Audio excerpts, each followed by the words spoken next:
మీరు వింటున్నారు తెలుగు సుస్వరాల రసజరి స్వరమాధురి.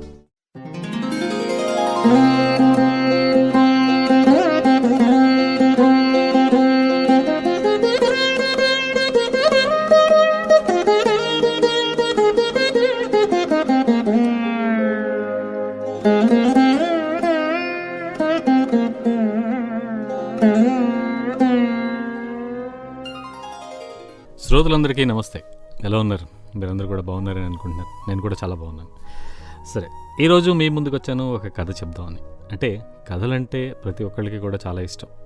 కొన్ని కథల్లో దాగున్న అర్థాలు పరమార్థాలు కూడా మనం ఎప్పుడు చూస్తూనే ఉంటాం. పూర్వం ఉమ్మడి కుటుంబాలు అనేవి ఉండేవి. ఒక ఇంట్లో అన్నదమ్ములు అనుకోండి, అక్క చెల్లెళ్ళు అనుకోండి, 4-5 ఉంటూ ఉండేవారు. ఎలా లేదన్నా ఇంచుమించు 5-6 పిల్లలు కూడా ఉంటూ ఉండేవాళ్ళు. చీకటి పడిందంటే చాలు వాళ్ళ బామ్మ దగ్గరకో వాళ్ళ తాతయ్య పక్కకో చేరుతారు. ఎన్నో కబుర్లు చెప్పించుకుంటూ ఉండేవాళ్ళు. ఆ కబుర్లలో ఉండే కథలు పుట్టుకొచ్చాయనేవి ప్రతి ఒక్కళ్ళకి తెలిసినవే. వాళ్ళు విన్నవి చదివినవి పిల్లలకి చెబుతూ ఉండేవారు. అప్పుడప్పుడు కల్పిత కథలు కూడా చెప్తూ ఉండేవారు. ఆ కథలు వింటూనే పిల్లలు ఊహల్లో విహరిస్తూ ఉండేవాళ్ళు. వాళ్లే కథానాయకులైపోయేవారు. వాళ్ల వ్యక్తిత్వం కథలతోనే రూపుదిద్దుకునేది. వాళ్ళని వాళ్లే హీరోలుగా తయారు చేసేసుకునేవారు. ధైర్యవంతులుగా సాహసవంతులుగా తయారయ్యేవాళ్ళు.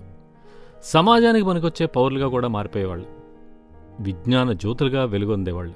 కథలు వినకుండా చాలామంది పిల్లలు ఆ రోజుల్లో పడుకునేవాళ్ళు కాదంటే అతిశయోక్తి కాదు. ఈ కథలనేవి జీవిత పాఠాలను నేర్పే ఒక మహత్తరమైన సాధనాలు. ముఖ్యంగా పిల్లలు పెద్దల హృదయాల్లో మంచి నడవడిని గురించి, ధర్మాధర్మాల గురించి చక్కటి ముద్ర వేసేవే ఈ కథలు. కథలంటే ప్రతి ఒక్కళ్ళకి ఎంతో ఇష్టం. కథలు వింటూ ఊహాలోకంలో విహరిస్తూ ఉంటాం. కథలో అంతర్గతంగా నీతి దాగి ఉంటుంది. విన్న కథనే ఎంతో ఆసక్తితో వినడం వల్ల అందులో నీతి మన మనసుకి హత్తుకుపోయే అవకాశం ఎంతో ఉంది. మరి ఇప్పుడు నేను మీకు చెప్పబోయే కథ విషం.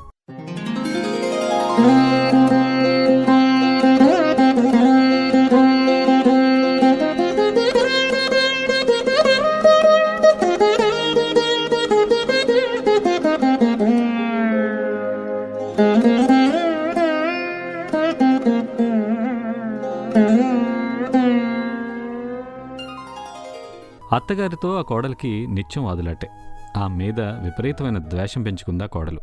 ఆమెనిక భరించడం తన వల్ల కాదనుకుంది. తండ్రి దగ్గరికెళ్ళి, నాన్న మా అత్తని అంతం చేసేయాలి.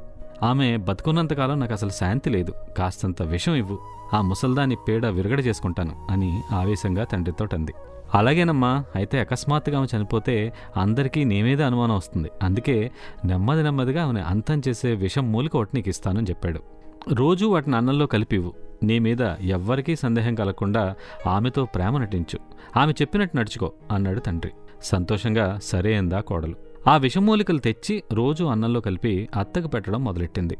అత్తయ్య అంటూ ఆమె చుట్టూ తిరగడం, ఆమెతో ప్రేమ నటించడం ప్రారంభించింది. అత్త ఎన్ని మాటలన్నా పట్టించుకోకుండా ఆమెకి సేవలు చేయడం కూడా అలవాటు చేసుకుంది. కోడలు చేస్తున్న సేవలు చూసి అత్తలో క్రమక్రమంగా మార్పు మొదలైంది. తన పట్ల చూపిస్తున్న ప్రేమకు మురిసిపోతూ నా కోడలు బంగారం అని అందరికీ చెప్పుకోసాగింది. కోడలతో ప్రేమగా ఉండడం మొదలుపెట్టింది. అన్ని పనుల్లో ఆమెకు చేదోడు వాదోడుగా ఉంటుండేది. కొన్నాళ్ళకి కోడల మనసులో కూడా పశ్చాత్తాపం అంకురించింది. అయ్యో, ఇంత మంచి అత్తకి నా చేజేతిలో విషం పెడుతున్నానా అని లోలోన కుంగిపోసాగింది. ఒకరోజు తండ్రి దగ్గరికి పరుగునొచ్చి, నాన్న మా అత్త చాలా మంచిది, ఆమెని చంపుకోలేను నాన్న, విషానికి విరుగుడు ఏదన్నా ఉంటే ఇవ్వు నాన్న అని కన్నీరు పెట్టుకుంది. తండ్రి చిరునవ్వు నవ్వుతూ, అమ్మా, నేనిచ్చింది బలం మూలికలు మాత్రమే, వాటిలో విషం లేదు. కాకపోతే గతంలో విషం నీ మనసులో ఉండేది, ఇప్పుడు అది విరుగుడు అయిపోయింది అన్నాడు.